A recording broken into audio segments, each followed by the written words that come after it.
అయితే కొద్ది నిమిషాలు మనం ప్రభు యొక్క వాక్యాన్ని మనం నేర్చుకుందాం. ఈ సమయంలో దేవుడు తన కుమారుడిని భూలోకానికి ఎందుకు పంపించాడు? క్రీస్తు అనే యేసు ప్రభు వారి భూలోకానికి ఎందుకు వచ్చారు అని కనుక మనం ఒకసారి ఆలోచన చేస్తే, మొదటిగా దేవుని ప్రేమను వెల్లడి చేయడానికి క్రీస్తు జన్మించను. మొదటి యోహాను 4:10, ఎఫెసీ పత్రిక 6:1-6 వచనాలు మనకి అక్కడ స్పష్టతనిస్తూ ఉంది. దేవుని ప్రేమను వెల్లడి చేయడానికి యేసయ్య భూలోకానికి వచ్చి ఉన్నాడు. యోహాను సువార్త 3:16లో ఒక మాట ఉంది, దేవుడు లోకమును ఎంతో ప్రేమించాడంట. ఎంతండి? ఎంత ప్రేమించాడంటే ఎంతో ప్రేమించాడంట. ఎంత అంటే దానికి లిమిట్ అనేది లేదు. చూడండి, కొంతమంది మనం మీ భర్తని మీరు ప్రేమిస్తున్నారా, ఎంత ప్రేమిస్తున్నారు ఏంటి అడిగితే చెప్తారు కదా, నాకు చాలా ఇష్టం అండి. కొంతమంది అంటారు కొంచెం ప్రేమ ఉందండి. కానీ ఇక్కడ మనం మాట్లాడితే 16లో ఉంది, కాగా ఆయన దేవుడు లోకమును ఎంతో ప్రేమించను, కాగా తన అద్భుతి కుమారుడిగా పుట్టిన వాని యందు విశ్వాసమించు ప్రతివాడు నశింపక నిత్య జీవమునకు పొందినట్లు ఆయనను అనుగ్రహించను. దేవునికి మహిమ కలుగును గాక. దేవుని ప్రేమ, ఈ లోకములో సృష్టికర్త అయిన వాడు ఒకడున్నారు. ఈ సృష్టిని సృష్టించిన వాడు, ఈ సృష్టికి కర్త. ప్రతి వస్తువుని తయారు చేసిన ఒక వ్యక్తి ఉంటాడు, వారినే సృష్టికర్త అంటారు. ఈ మైకు తయారు చేసిన సృష్టికర్త ఒకరు ఉంటారు. అలాగే ఈ లైట్లు తయారు చేసిన సృష్టికర్త ఒకరు ఉంటారు. లైట్లు కనిపెట్టింది ఎవరండి? చెప్పండి, చెప్పాలి. ఎడిసన్. ఎవరండి? Thomas Alva Edison. ప్రతిదానికి ఒక సృష్టికర్త ఉన్నట్లుగానే ఈ భూమికి కూడా ఒక సృష్టికర్త ఉన్నాడు. ఆ సృష్టికర్త లోకముని ఎంతో ప్రేమిస్తున్నాడు అంట. ఆయన గుణమే ప్రేమ. చాలా మంది అంటారు కదా, నాకు నీ మీద చాలా ప్రేమ ఉందండి అంటారు. కానీ ఆ ప్రేమ అనేది ఎలా చూపించగలుగుతారు? ఆ ప్రేమను చూపించడానికి మనం వారి కొరకు మనం ఏదైనా చేసినప్పుడే వారు నమ్ముతారు. నిజంగా నాకు ప్రేమ ఉంది అని అన్నాం అనుకోండి, మాట అంటే సరిపోతుందా? ఇప్పుడు దేవుడు లోకమును ఎంతో ప్రేమించాడు అన్నాడు. మరి లోకమును దేవుడు ప్రేమించాడన్న మాట ఎలా వ్యక్తపరచాడు దేవుడు? అంటే తన అద్వితీయ కుమారుణ్ణి ఈ లోకానికి మన కొరకు బలి అర్పణగా అర్పించబడడానికి ఆయన తండ్రి అయిన దేవుడు తన కుమారుని భూలోకానికి పంపించాడు. అంటే హల్లెలూయా. ఎలా ప్రేమను వ్యక్తపరిచాడంటే తన కుమారుణ్ణి బలిగా ఇవ్వడానికి. కుమారుని పంపించాడంత వరకు బాగానే ఉంది, కానీ తన కుమారుని బలిగా ఇవ్వడానికి పంపించాడంట. ఎవరైనా తన కుమారుని చనిపోవడానికి ఎవరైనా పంపిస్తారా? కొంచెం డబ్బులు అడిగితే ఇస్తారు, లేదా కొంచెం ఏదైనా ఇంట్లో వస్తువులు అడిగితే ఇస్తారు, లేదా ఉప్పు పప్పు కావాలంటే ఇస్తారు, ఏదైనా ఇస్తారు. కానీ కుమారుని బలిగా ఎవరు ఇస్తారండి? కానీ తండ్రి అయిన యెహోవా తన కుమారుణ్ణి మన కొరకు మరణించడానికి, మన కొరకు బలి అవ్వడానికి, బలి అర్పణగా ఆయన తండ్రి అయిన దేవుడు కుమారుని మన కొరకు ఇచ్చారంట. రోమాపత్రికలో పౌలు అంటాడు, తన కుమారుణ్ణి తండ్రి మనకి ఇవ్వడానికి వెనకాడని వాడు మీకు ఏది అడిగినా ఎందుకు ఇవ్వడు అంటాడు. చూడండి, తన కుమారుని మనకి ఇవ్వడానికి ఎంత మాత్రము కూడా తండ్రి వెనకాడలేదు అంటే దేవుడు మనల్ని ఎంతగా ప్రేమిస్తున్నాడో అర్థం చేసుకోండి. హల్లెలూయా. ఆ తండ్రి ప్రేమను కనపరచడానికే యేసయ్య భూలోకానికి వచ్చి ఉన్నాడు. దేవునికి స్తోత్రం చెప్పండి. ఆ తండ్రి ప్రేమను కనపరచడానికే యేసయ్య భూలోకానికి వచ్చి ఉన్నాడు. అలాగే కుమారుడు కూడా మనల్ని ఎంతగా ప్రేమించాడంటే తన ప్రాణాన్ని కూడా మన కొరకు పెట్టడానికి. క్రిస్మస్ అంటే చాలా మంది నాకు చెప్పారు కదా, పిండి వంటలు, అలాగే చక్కగా ఇంటికి స్టారు, అలాగే కొత్త బట్టలు, పంటికి ఒంటికి ఇంటికి పని అనుకుంటారు చాలా మంది. నిజంగా క్రిస్మస్ అంటే ఏంటి? క్రీస్తుని ఆరాధించడం. క్రిస్మస్ అంటే ఏంటి? వదులుకోవడం. తండ్రి తన కుమారుని మన కొరకు వదులుకున్నాడు, కుమారుడు తన ప్రాణమును మన కొరకు వదులుకున్నాడు. మరి మనము క్రిస్మస్ సందర్భంగా మరి మన జీవితాన్ని ఏలుబడి చేస్తున్న పాపాన్ని విడిచిపెడుతున్నామా? మన జీవితాన్ని ఏలుబడి చేసిన దుష్టత్వాన్ని విడిచిపెడుతున్నామా? మన జీవితంలో ఉన్న చీకటిని మనం విడిచిపెడుతున్నామా? ఆలోచన చేయండి దేవుని ప్రజలారా. క్రిస్మస్ అంటే వదులుకొనుట, క్రిస్మస్ అంటే బహుమానం, ఇచ్చుట. క్రిస్మస్ అంటే ఇచ్చుట. తండ్రి కుమారుని మన కొరకు ఇచ్చాడు, యేసే తన ప్రాణాన్ని మనకి ఇచ్చాడు. మనమేమివ్వాలి? ప్రభు కొరకు మనమేమివ్వాలి? అన్నిటికంటే విలువైన నీ హృదయము దేవునికి ఇవ్వాలి. హల్లెలూయా. ప్రకటన గ్రంథంలో ఒక మాట ఉంది, ఇదిగో నేను తలుపు తెరుచున్నాను, ఎవరైనా సరే నా స్వరము విని ఎవరైనా సరే తలుపు తీసిన యెడల వారితో కలిసి నేను భోజనము చేస్తాను. యేసు ప్రభు బలవంతంగా ఎవరి హృదయాల్లోకి రాడు. ఆయన నువ్వు ఆహ్వానిస్తే తప్ప ఆయన నీ హృదయంలోకి రాడు. ఆయన మాట విని, ఆయన స్వరము విని నీ హృదయం అనే తలుపు దేవుని కొరకు నువ్వు తీయగలిగితే ఆయన నీ హృదయంలో నివసిస్తాడు. హల్లెలూయా. నీ చీకటి జీవితంలోకి ఒక వెలుగు ప్రకాశిస్తాడు. హల్లెలూయా. కాబట్టి మనము ఏమి ఇవ్వాలి ప్రభు కంటే? చెప్పండి, చెప్పాలి. ఏం ఇవ్వాలి? మన హృదయములను దేవునికి ఇచ్చుదుము గాక. క్రీస్తు ఎక్కడ ఇప్పుడు 2025 సంవత్సరాల క్రితం పుట్టాడు అని మనము సంబరాలు చేసుకుంటాం. ఇక్కడ ఒక మాట గుర్తు పెట్టుకోండి, ప్రవచనాలు చెప్పబడిని, పాత నిబంధన గ్రంథంలోని ప్రవచనాలు చెప్పబడిన ప్రకారమే క్రీస్తు ఈ లోకానికి వచ్చి ఉన్నాడు. అలాగైతే మొదటి రాకడ ఆయన వచ్చాడు, వస్తారు అని చెప్పాడు కాబట్టి వచ్చాడు. అలాగే రెండవ రాకడ కూడా వస్తాడు, రెండవ రాకడలో కూడా ఆయన రాబోతున్నాడని లేఖనములు ప్రవచనాలు చెప్పబడ్డాయి కాబట్టి అది కూడా జరిగి తీరుతుంది. ఇప్పుడు మనం ఆలోచించవలసిన ఏంటంటే, యేసు ప్రభుని పుట్టాడు కాబట్టి బాలయేసు ఉయ్యాలేసి ఊపడం కాదు మనం చేయాల్సింది. ఏం చేయాలి మనం? యేసయ్య మొదటి రాకడ వచ్చేసింది, ఆయన వస్తానన్నాడు భూలోకానికి 2020 సంవత్సరాల క్రితం వచ్చేసాడు. అలాగే రెండో రాకడ కూడా రాబోతున్నది అని చెప్పి మనం ఏం చేయాలంటే, మనము క్రీస్తు కొరకు వెలిగే వారంగా, మనము క్రీస్తు కొరకు అనేక మందిని వెలిగించేవారుగా, అనేక మంది చీకటులు నశించిపోతున్న వారిని క్రీస్తు కొరకు మనం వెలిగించేవారుగా మనము ఉందుము గాక. హల్లెలూయా. మొదటి రాకడ చెప్పినట్లుగా వచ్చిందంటే రెండవ రాకడ కూడా అతి సమీపంగా ఉందని మనం గుర్తుపెట్టుకోవాలి. ఈ క్రిస్మస్ సందర్భంగా మనం నేర్చుకోవాల్సిన విషయం ఏంటంటే, ఆయన రాకడ అతి సమీపంగా ఉంది. మొదటి రాకడ ఆయన ప్రేమ స్వరూపుడిగా వచ్చాడు. అందుకే అంటున్నాడు కదా, మనం నేర్చుకున్నాం. దేనికి వచ్చాడు యేసు ప్రభు అంటే, లోకానికి దేవుని ప్రేమను వెల్లడి పరచడానికి, దేవుని ప్రేమను తెలియజేయడానికి ఆయన ఈ లోకానికి వచ్చి ఉన్నాడు.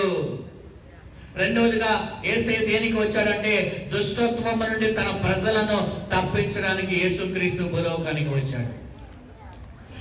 దుష్టత్వము యొక్క మనస్సు, చాలా మంది మనసులు ఎలా మారిపోయినంటే దుష్టత్వంలోకి వెళ్ళిపోతా ఉన్నాయి. ఎందుకంటే మనం పాపము చేసినప్పుడు అవ్వ ఆదాము వల్ల ప్రతి మనిషి కూడా పాపములో పడిపోయాడు, అనగా సాతానుకి దాసుడిగా మారిపోయారు. ఎప్పుడైతే సాతాను దాసుడిగా మనిషి మారిపోయాడో దుష్టత్వంలోకి వెళ్ళిపోయాడు. చూడండి, పుట్టిన కాడి నుంచి కూడా పెరిగే ప్రతి బిడ్డలో కూడా దుష్టత్వం పెరుగుతూ వస్తూ ఉంది. చూడండి, ఎన్నో మనం చూస్తున్నాము, ఎన్నో భయంకరమైన సంఘటనలు ఈనాడు జరుగుతూ ఉన్నాయి. ఎవరు వెళ్ళిపోతే మనకేంటిలే అని చెప్పి మానవత విలువలు లేకుండా మనిషి దుష్టత్వంలో బ్రతుకుతా ఉన్నాడు. తన స్వార్థము తను చూసుకుంటూ, నేను బ్రతికితే చాలు, ఎవరి వాళ్ళు ఎలా ఉంటే నాకేంటి అనే ఆలోచనలో భయంకరమైన దినాలలో మనం జీవిస్తున్న కాలంలో మనం ఉన్నాం.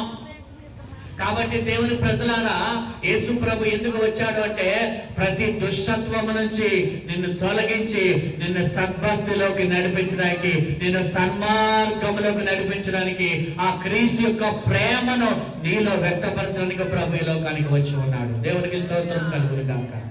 హల్లెలూయా. చూడండి, అంతకుముందు గత కాలంలో ఒక భయంకరమైన జీవితం ఉన్నది.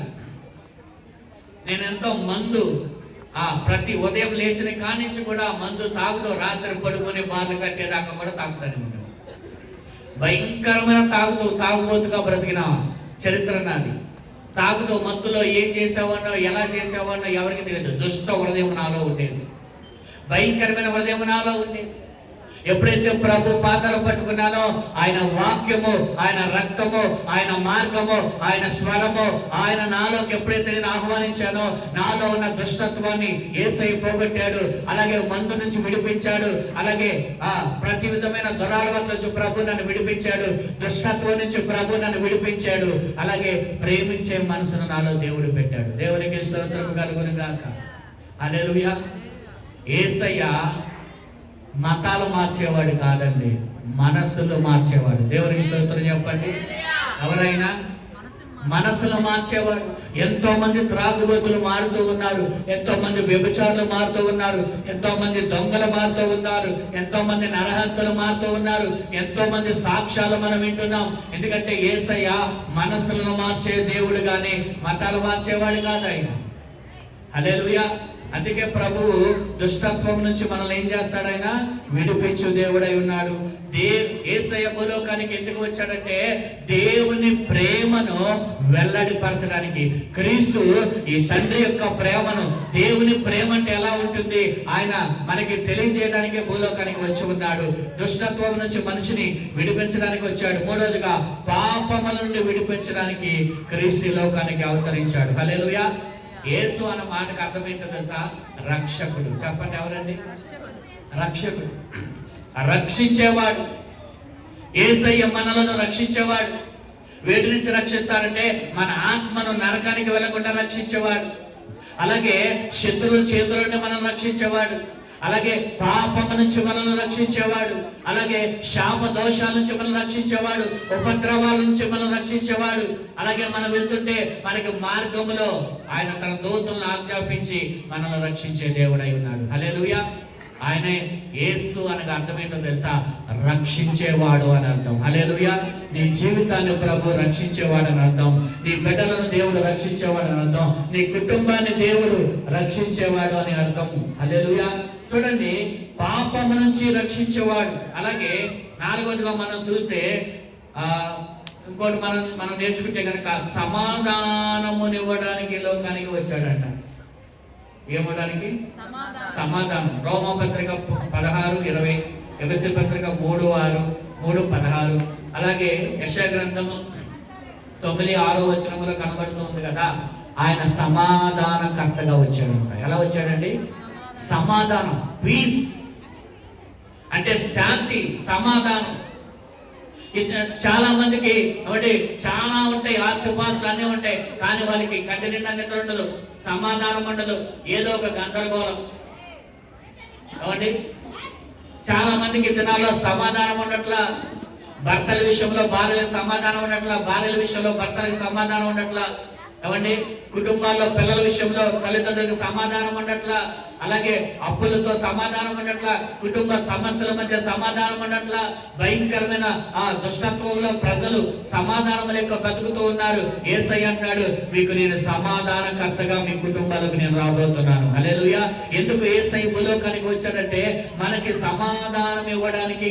ఈ రాత్రి ఇక్కడ ఈ వాక్యం వింటున్న దేవుని బిడ్డలారా, మీ హృదయాల్లో ఏ విషయంలో మీరు కలత చెందుతున్నారో, ఏ విషయంలో మీరు గలిబిలి చెందుతున్నారో, ఏ విషయంలో మీరు కృంగిపోతున్నారో, ఏ విషయంలో మీరు కలవరపడుతున్నారో, ఇదిగో ఈ రాత్రి యేసుక్రీస్తు అనే నామదేవుడిగా ఈ లోకానికి 2025 సంవత్సరాల క్రితం క్రీస్తు అని, యేసుక్రీస్తు అనే నామదేవుడిగా ఆయన ఈ లోకానికి సమాధానకర్తగా వచ్చి ఉన్నాడు.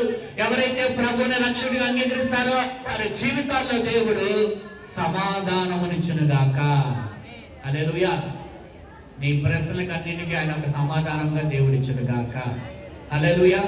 తర్వాతగా మనం చూస్తే కనుక మనం చదువుకున్నాం కదా, యోహాను సువార్త 3:16 అతని కుమారుని యందు ఎవరైతే నమ్మి ఆయన రక్షకుడిగా అంగీకరిస్తారో వారికి నిత్య జీవనం ప్రసాదించడానికి క్రీస్తు లోకానికి అవతరించాడు. కాబట్టి ప్రభు యేసుక్రీస్తు ప్రభుని ఎందుకు నమ్ముకోవాలి అంటే ఆయన అన్నాడు కదా, నేనే సత్యము, నేనే జీవము, నేనే మార్గము, నా ద్వారా మీరు పరలోక రాజ్యము చేరుకుంటారు. హల్లెలూయా. క్రీస్తుని మనము నమ్ముకోవడం వల్ల ఏం జరుగుతుందంటే మనకి మోక్ష మార్గాన్ని ఆయన అనుగ్రహించగలడు. హల్లెలూయా. చూడండి, ప్రతి మనిషి ఒక మోక్ష మార్గానికి వెళ్ళాలని ఈ లోకము తర్వాత, ఈ లోకములో మనం జీవించిన కాలము తర్వాత ప్రతి వారు కూడా ఎక్కడికి వెళ్ళాలంటే అక్కడికి వెళ్ళాలి. కాబట్టి అయితే పరలోకానికైనా అమ్మా అందరూ సీరియస్ గా పెట్టండి, మొహాలు సంతోషంగా పెట్టండి. క్రిస్మస్ అంటే సంతోషం. ఆలోచన చేయండి, మనిషికి 3 ఉంటాయి. 1 శరీరము, 2 ప్రాణము, 3 ఆత్మ. శరీరము ఎక్కడికి వెళ్ళిపోతుంది? మట్టిలో కలిసిపోతుంది. ప్రాణం అంటే రక్తం, ప్రాణము పోతుంది. అలాగే ఆత్మ తాను దయచేసిన దేవుని దగ్గరికి వెళ్తుంది. మరి మన ఆత్మ చనిపోయిన తర్వాత ఎక్కడికి వెళ్ళాలి? దేవుని దగ్గరికి వెళ్ళాలి, పరలోకం వెళ్ళాలి. మరి ఎవరి ఆత్మ పరలోకం వెళ్తుంది? పరిశుద్ధంగా బ్రతికిన వాళ్ళు, నీతిగా యథార్థంగా ఉన్నవారు, పరిశుద్ధత కలిగిన వారు మాత్రమే కదా పరలోకం వెళ్తారు. మరి ఈ లోకంలో మరి ఎవరు పరిశుద్ధులు అనబడతారు అంటే యేసు క్రీస్తు రక్తములో ఎవరైతే కడగబడతారో, ప్రభువుని ఎవరైతే విశ్వసిస్తారో వారందరూ కూడా పరిశుద్ధులు అనబడతారని దేవుని లేఖనములు సెలవిస్తున్నాయి. దేవునికి స్తోత్రం చెప్పండి అమ్మ, అందరూ దేవునికి స్తోత్రం చెప్పండి. నమ్మేవారు దేవుని స్తోత్రం చెప్పండి. హల్లెలూయా.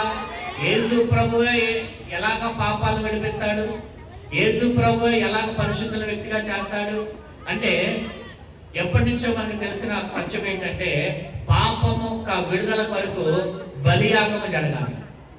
దేనినో ఒక జంతువునో, కోడినో, మేకనో, దేనినో ఒక బలి కార్యక్రమం జరిగితే పాప విమోచన జరుగుతుంది అనేది అందరికీ తెలిసిన సత్యం. ఏమండి, బలి కార్యక్రమం జరగాలి.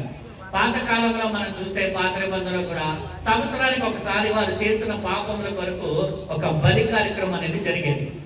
కానీ బలి కార్యక్రమం జరిగేది, వారు ఆ సంవత్సరం అంతా చేసిన అపరాధములు, పాపముల కొరకు ఒక బలి కార్యక్రమం చేసేవాళ్ళు. అపరాధ పాప పరిహారార్థ బలి. ఆ బలి కార్యక్రమం చేసిన తర్వాత జరిగింది ఏమిటంటే మరలా వాళ్ళు అదే పాపం చేస్తూ వచ్చేవాళ్ళు. అంటే ఇప్పుడు పాపము చేసిన దానికి ఒక విడుదల కలిగింది టెంపరీగా, మరలా అదే పాపం అనేది జరుగుతూ వచ్చింది. కానీ తర్వాత కాలంలో అదొక పరిపూర్ణతకు రాల, ఒక పరిపూర్ణత పరిశుద్ధతలోకి రాల. అందుకని ఏం జరుగుతుంది? చేస్తున్నారు పాపం, బలి కార్యక్రమం చేస్తున్నారు, మరలా చేస్తున్నారు. ఇది ఇలాగా రిపీట్, పునరావృతం అవుతుంది. అందుకే యేసు తండ్రి అయిన దేవుడు తన కుమారుడైన యేసు ప్రభువును వారి భూమి మీదకి పంపించి సర్వమానవాళి యొక్క మనుషుల యొక్క పాపములంతమో ఆయనే ఒక బలి కార్యక్రమంగా, ఒక బలి పశువుగా ఆయనే మన కొరకు బలి అయిపోయాడు. ఎవరి స్తోత్రం చెప్పండి. మన పాపాలన్నీ ఆయన మీద వేసుకున్నాడు. పాపము లేని ఆయన పుట్టిక పాపము లేని పరిశుద్ధుడు. కన్యమర్య గర్భవాసాన పరిశుద్ధాత్మ వలన గర్భం దాల్చబడిన వాడే కన్యమర్య గర్భవాసాన పుట్టాడు. ఆయన క్రీస్తు అనే నామధేయుడిగా జన్మించాడు. ఆయన పుట్టుకలో పాపం లేదు, ఆయన జీవితంలో పాపం లేదు. ఆయన ఎక్కడ కూడా ఆయన భూమి మీద 33.5 సంవత్సరాలు జీవించాడు. పాపం ఎరగని పరిశుద్ధుడు ఎవరైనా ఉన్నారు అంటే అది ప్రభు అయిన యేసయ్య మాత్రమే. హల్లెలూయా. అలాంటి పరిశుద్ధుడు మన పాపములని తన మీద వేసుకొని, ఆ పాపరహితుడు మన పాపములని ఆయన మీద వేసుకొని మనం పొందవలసిన శిక్ష ఆయన పొందాడు. ఇప్పుడు చూడండి, ఇప్పుడు నేను ఒకరిని హత్య చేశా అమ్మా, వింటున్నారా? నేను ఒకరిని హత్య చేసి ఈ దగ్గరికి వెళ్ళా, మావయ్య గారి దగ్గరికి వెళ్ళి, మావయ్య గారు నేను ఆవేశంలో హత్య చేసేసాను. మరి నాకు చూస్తే పిల్లలు ఉన్నారు, భార్య ఉన్నారు, మీ వయసు అయిపోయింది కదా, మీరు నా హత్య మీరు మీ మీద వేసుకుంటారని అయితే జాలి గారు మావయ్య గారు ఏం చేస్తారంటే పోనీ అల్లుడే కదా అని చెప్పేసి ఈయన వెళ్ళిపోయి నేనే హత్య చేశానని వెళ్ళి పోలీస్ స్టేషన్లో ఒప్పుకున్నాను. మా అర్థమవుతుందా? వెళ్ళి పోలీస్ స్టేషన్లో చెప్పండి ఒప్పుకున్నాడు. ఒప్పుకోగానే ఇప్పుడు ఎవరు చేశారు హత్య? అమ్మా చెప్పండి. మా అందరేంటి అలా ఉన్నారు? మీ తర్వాత లడ్డు పెడతారు, బోధి కొడతారు. ఎవరు చేశారు హత్య? నిజంగా కాదండి, దాని శిక్ష ఎవరు తీసుకున్నారు? చెప్పండి, శిక్ష ఎవరు పొందారు? అంటే శిక్ష ఎవరికి పడాలి? నాకు పడాలి, కానీ ఎవరికి పడింది? అలాగే యేసు ప్రభువారు కూడా సకల మానవాళి చేసిన పాపములు ఆ శిక్షకు మనము ఆ బలి ఆ శిక్షకు ఆ చేసిన పాపాలకి ఆ శిక్ష మన మీద పడాల్సింది. ఆ శిక్ష ఎవరికి పడిందంటే యేసయ్య తన భుజాల మీద వేసుకున్నాడు. యేసయ్య తన భుజాల మీద వేసుకున్నాడు. మనకు రావాల్సిన శిక్ష ఆయన భరించాడు కల్వరి శిలువలో. అందుకే యేసు రోమపత్రిక 8:1 ప్రకారంగా యేసు క్రీస్తునున్న వారికి ఏ శిక్షా విధియో లేదు. ఉందా? ఎందుకని మన పాపలు ఇప్పుడు నేను చేసిన దాన్ని ఆయన మీద వేసుకున్నా కానీ నాకే శిక్ష లేదు. అలాగే ప్రపంచ మానవాళి యొక్క పాపములు యేసయ్య తన భుజాల మీద వేసుకున్నాడు. కాబట్టి యేసు ప్రభుని ఎవరైతే నమ్మారో, యేసు ప్రభుని ఎవరైతే విశ్వసించారో, యేసు ప్రభుని ఎవరైతే ప్రభుగా అంగీకరించారో వారి జీవితాల్లో ఎటువంటి పాపము లేకుండా వారి పాపములని యేసయ్య శిలువలో కాల్చిన ఆ రక్తము ద్వారా కడిగి వారి ఒక పరిశుద్ధమైన జీవితాన్ని ప్రభు అనుగ్రహించాడు. కాబట్టి మీరందరూ కూడా ఎవరంటే పరిశుద్ధులు అనబడిన వారు వారి జీవితాన్ని జీవిత కాలం అంతా పరిశుద్ధంగా గడుపుతూ పరిపూర్ణమైన పరిశుద్ధతలోకి నడిపించబడటమే ప్రభు యొక్క నిత్య జీవానికి మార్గము. దేవుని స్తోత్రం. ప్రభు నమ్మిన వారందరూ పరలోకి వెళ్తారంటే అది కూడా చెప్పండి. ప్రభు కొరకు జీవించాలి, పరిశుద్ధంగా బ్రతకాలి, పవిత్రంగా బ్రతకాలి, యథార్థంగా బ్రతకాలి, నీతిగా బ్రతకాలి. అందరినీ కూడా యేసయ్య ప్రేమ, అందరి మనము కూడా యేసయ్య మనల్ని ఎలా ప్రేమించాడో అలాగే ఎదుటివారిని కూడా మనము కూడా అదే ప్రేమతో మనం ప్రేమించినప్పుడు ఆయన మనల్ని తన మోక్ష మార్గము గుండా ఆయన తన పరలోక రాజ్యంలోకి ఆ నిత్య జీవులకు ఆయన మనల్ని నడిపించును గాక. హల్లెలూయా. దైవజనులు రాబోతున్నారు. ఏదో కొంచెం ఒక 4 మాటలు నేను చెప్పాలని ఈ రాత్రి నేను ముందుకు వచ్చాను. దేవుని ప్రేమని వెల్లడిపరచడానికి ప్రభు ఈ లోకానికి వచ్చి ఉన్నాడు. దుష్టత్వం నుండి ప్రజలను విడిపించడానికి ప్రభు ఈ లోకానికి వచ్చాడు. పాపం నుంచి మనం విడిపించడానికి ప్రభు ఈ లోకానికి వచ్చి ఉన్నాడు. అలాగే సమాధానకర్తగా, సమాధానం మన కుటుంబాల్లో మన జీవితాల్లో దేవుడి సమాధానం కలిగించడానికే ఆయన భూలోకానికి వచ్చి ఉన్నాడు. చివరిగా నిత్య జీవమును మనకి ప్రసాదించడానికే యేసుక్రీస్తు అనే నామధేయుడుగా ఆయన భూలోకానికి అవతరించాడు. దేవునికి మహిమ కలుగును గాక.